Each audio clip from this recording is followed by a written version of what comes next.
Let's talk about metallurgy. In one of the shorts that I did today, I received a comment that kind of piqued my interest, and it was kind of cool to see that somebody actually caught the point. Now, my shorts are primarily about just applying common sense to things, and the video in question was about making your own, well, nut splitter for that particular thing, but generally making your own tools, and why you should not do that.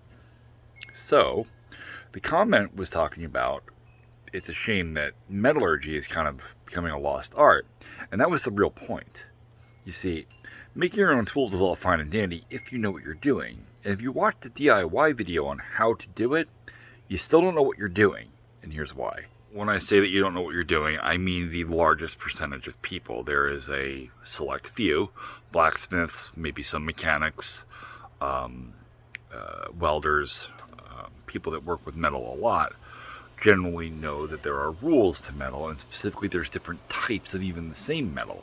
So when you're working with tools, primarily you're thinking you have a steel tool. Well, you do, but it's not really steel. You see, there's your low quality irons, and then there's steel, which is iron that has carbon added to it, and then there's tool steel, and then there's case hardened steel, and there's various different kinds of steel. And a lot of that is actually just part of the process for both manufacturing and for cooling the tool in what type of metal you end up with. But it's an important thing to know about and to be able to apply that when you're making things. So if I'm making like let's say a wrench or a torque bar for a wrench, mostly a wrench, okay? Something you're going to apply torque to, and it's going to have a stress point in it. For something like that, you need to be using either tool steel or case hardened steel, okay?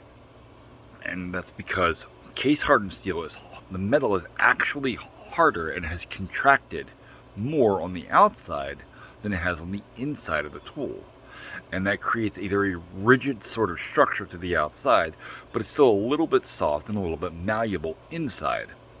And that's important. That will prevent the tool from snapping when you grab it and you just torque it around.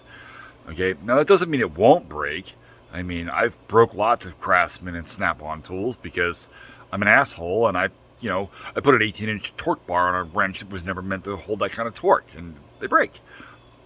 So it's not a foolproof thing, but if you just grab I believe the video in question here was telling you to grab a drill bit and just cut off a hunk of it and grind it into a point. Yeah, no, don't do that.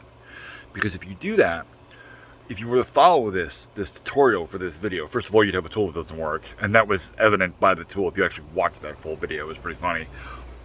But the why it doesn't work is really important. Okay, when you take a drill bit, which is tempered steel, okay, and you grind the hunk of it into another point, you've ruined the temper on the blade. You can't heat metal up that much and expect it to retain all of its properties. That's not how that works. So when you grind it into a point, now you've got a sharp piece of iron, basically. And the moment you put it into a nut, again, this video was on a nut splitter, the moment you start cranking that into the side of a nut, nuts are hardened steel. You've blown the temper off of your drill bit. The front of that drill bit of your new tip is just going to mushroom and fold, and it's soft. It's not going to do what the video is telling you it's going to do. And this isn't helping you. So now you've spent 4 hours dicking around with this stupid DIY thing that you can supposedly make, and after you're all done, you still have to go to the store and buy the tool for the thing you needed. And there's no way that you can reproduce this. There's no way you can make a tool that does the job of a nut splitter without having the ability to make hardened steel. And for that, you need a forge. You need to be able to heat the metal to an exceedingly high temperature, and I don't know what it is off the top of my head. I'd have to look. But you'd have to heat the metal up and then rapidly cool it. Usually in water will do the trick.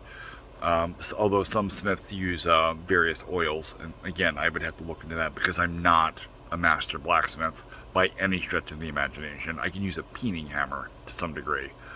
All right. So, and that was the point of my short. And unfortunately, I only get 60 seconds, and usually less because I remix other videos, to explain why this is a bad idea. And I choose the common sense route of, this is fucking dumb, don't do that, and it's inefficient, so you should just go to the store and buy the tool. It's not that I'm against making tools, it's against I'm against making things that are going to break your fingers, aggravate you, and cost you a lot of money.